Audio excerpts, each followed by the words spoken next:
இது வந்து ஒரு மனுஷனால் எழுதப்பட்ட வேதம் கிடையாது. பைபிள் வந்து கிட்டத்தட்ட பார்த்தீங்கன்னா 2000 வருஷ காலத்தில் நிறைய மக்களால் எழுதப்பட்ட இதுதான் வேதம். அவங்க அவங்க ராஜாவாக வந்திருக்காங்க, அரண்மனை எழுதப்பட்டிருக்கு, அப்புறம் சில பேர் ஜெயிலில் இருந்தாங்க. ஆக்சுவலாக ஒவ்வொரு காலத்தையும் எழுதப்பட்டிருக்கு. ஆனால் அதோடைய கன்சிஸ்டன்ட் மெசேஜ் பார்த்திங்கன்னா தெளிவாக இருக்கும்.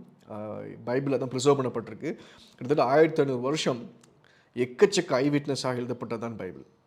இதே நீ குரானுக்கு போனீங்கன்னா ஹிஸ்டாரிக்கல் மிஸ்டேக்ஸ் இருக்குது, ஃபுல்ஃபில் ஆன ப்ராஃபஸி கிடையாது, அவர் மிராக்கிள் நடந்ததும் கிடையாது. ஆக்சுவலாக அது மட்டும் இல்லாமல் பார்த்தீங்கன்னா அவருடைய ஓன் கிளைம் தான். அதான் சொல்லுவாங்க சர்க்குலர் ரீசன் சொல்லும்போது அவர் தான் சொன்னார், இது என்னுடைய ப்ராடக்ட்டு, இது கரெக்டாக இருக்குங்கிறது என் புக்கு, என் கம்பெனி சொல்லுது, என் கம்பெனிகிட்ட போய் கேட்டேன்னா அந்த கம்பெனி தான் இந்த புக்கு கொடுத்துருக்கு. இந்த 3 பேர் தான் இதுதான் இஸ்லாமுடைய ஒரு விஷயமா இருக்குது. ஆக்சுவலாக இந்த விஷயத்தை நான் விளக்குறதுக்கு காரணம் என்னன்னு பார்த்தீங்கன்னா, உங்களை கோவப்படுத்துறதுக்காகவோ உங்களை வந்து நான் காயப்படுத்துறதுக்காகலாம் கிடையாது.